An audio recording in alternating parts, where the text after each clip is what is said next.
What's up, guys? Today I want to show you a game I played against another chess YouTuber. His name's Reinaldo. He has a channel called Reinaldo's Chess Lessons, and we just thought it would be fun to play a game.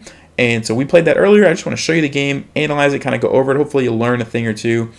He's a candidate master, so we're both roughly the same rating. I think he's a little bit higher, so don't be fooled by the 800 rating that you see on the screen. This was just an account that he hasn't played a lot of games with.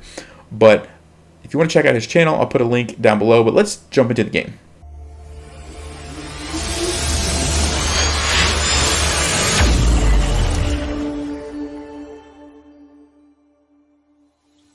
Alright, so it was a 10-minute game. I was white, and I played e4, he played e5, and I decided to go for the king's gambit. So I've been playing the Danish gambit, which is like d4, c3 in a lot of my other games, but I figured I'd mix it up a little bit and play the king's gambit. So king's gambit is a very aggressive opening. You open up your king right away. You have to watch out for checks over here, but it can get pretty exciting and get to some crazy positions, so I like it.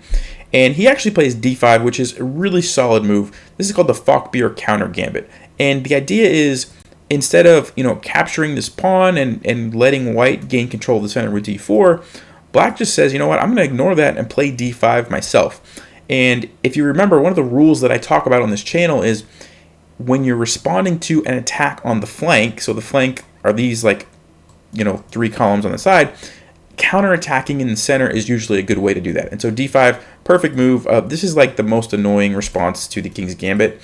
From my point of view, I don't like when players play that because it really takes a lot of the aggression away from me and gives it back to black. So that's a solid move on his part. I captured it, and he played e4. And the idea behind e4 is that it takes away the square from my knight, so I can't develop my knight to f3 like I would naturally like to do. So another very good move on his part. I played d3, kind of trying to undermine this pawn. He defended it with the knight, and I attacked it with my knight. We're both developing pieces and really fighting for control of the center.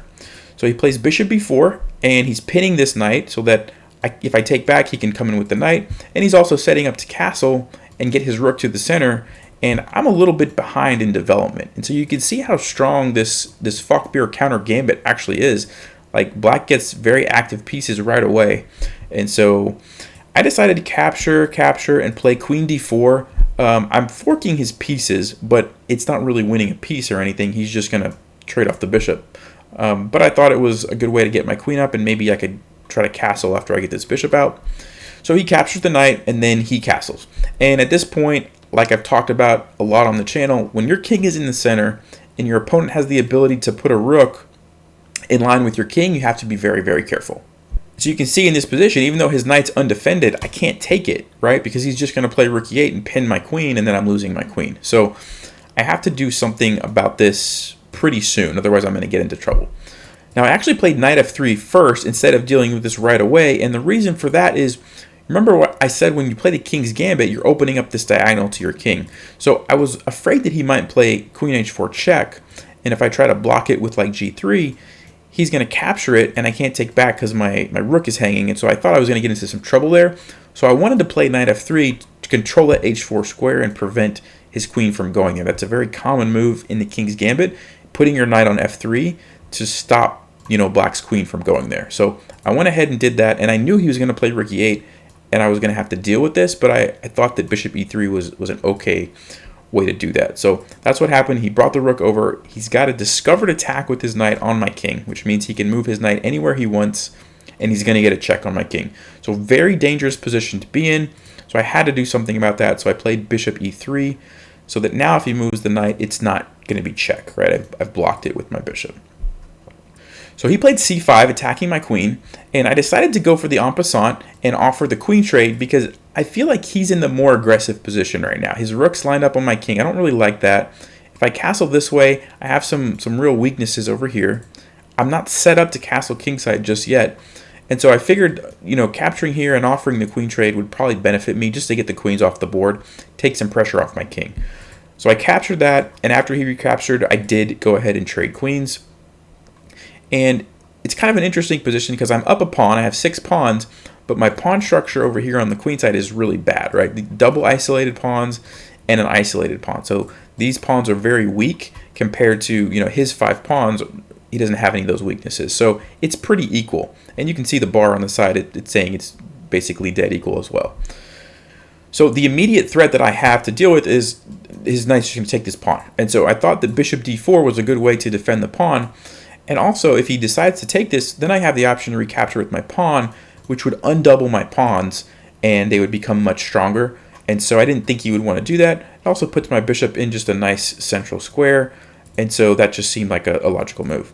He played bishop g4. He's just developing, connecting his rooks and attacking the knight. Solid move. I played bishop d3. Kind of the same thing. I'm developing. I'm getting ready if I need a castle or use this rook.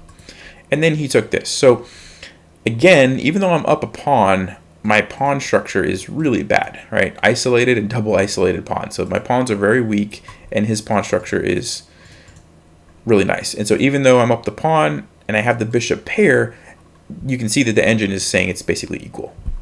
So his knight is obviously under attack, so he retreated it, and I played rook g1, trying to generate some pressure here, and I was thinking that if he plays like g6 to sort of block my rook, then I could play f5 and trade off one of my double pawns at least. And if I can keep doing that, maybe at some point I could actually get into an advantage. So he did play g6, and I played f5 to trade that off. He can't take it because of the pin. So he captured on d4, and then he brought his rook to this open file. So he's just setting up his rooks on open files, attacking my pawns. And I went ahead and traded off, one of my doubled pawns there. So I fixed, some of the pawn structure issues. I still have, 3 isolated pawns, but I do have these that are no longer doubled, so that's good. But his rooks are in, this is great. He's got his rooks perfectly placed, open files, and his knight's pretty strong right there too. So it's still pretty even. So I played king d2. I just wanted to bring my king to the center where I could help support these pawns. If you remember, one of the rules of endgames is that you want to use your king. King is an active piece.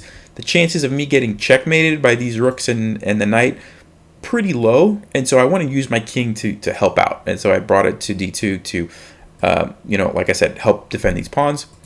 So he played knight back, and at this point, he's got 1 minute 18 seconds. I have 2 minutes and 30 seconds. We started to play pretty quick, and so you're going to see some of these moves aren't going to be super accurate, but we were just trying not to lose on time. So he played there, attacking my pawn. I just played c3 so that, everything is defended now. Knight f6, so he's trying to maneuver his knight around to some different squares. I played rook to b1. Rooks generally need to go on open files. This rook is on an open file, so I put this one on an open file as well, or half open files actually, I should say, because there's pawns, so it's half open. He played b6, and this is a common thing that you'll see when rooks, are attacking things on a half open file. One of the best ways to do is just push your pawn forward, and so now my rook's, it's still controlling some squares, but I'm not able to capture any of his pawns.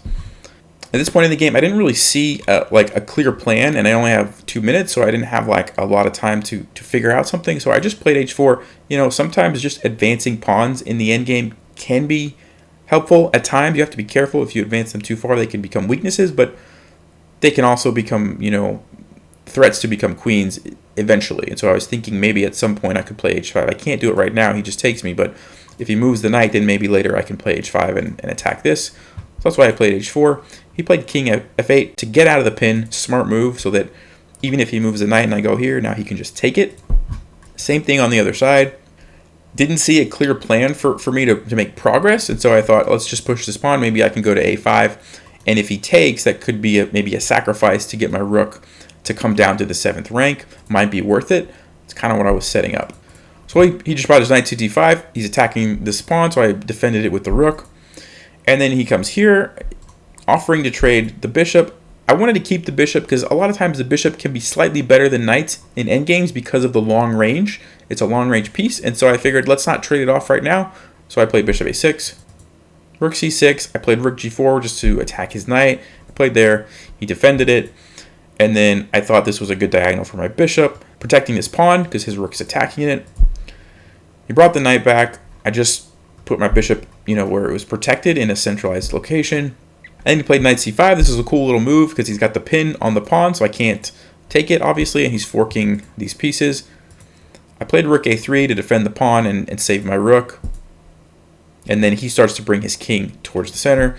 And you can see we both have 40 seconds left, roughly, so we just were making moves pretty quick, activating my king a little bit more. Trying to trade off over here to open up maybe this file for my rook to get some pressure this way.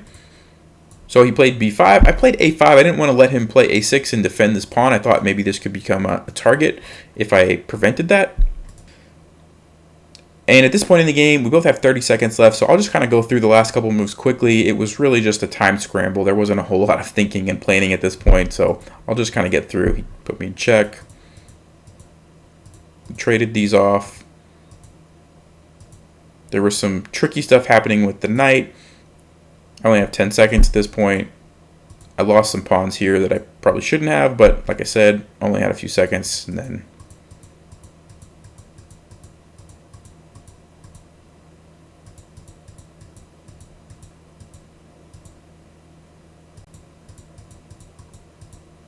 so I was able to capture the pawn and set up to get a queen, but it doesn't matter. I was running out of time. You can see I have 0.1 seconds left, and I lost on time. So it was a good game, pretty even for most of it until we got into the end, and the time scramble just kind of decided the game. But it was fun. I hope you guys learned something from that game, at least in the opening, maybe a little bit about the King's Gambit.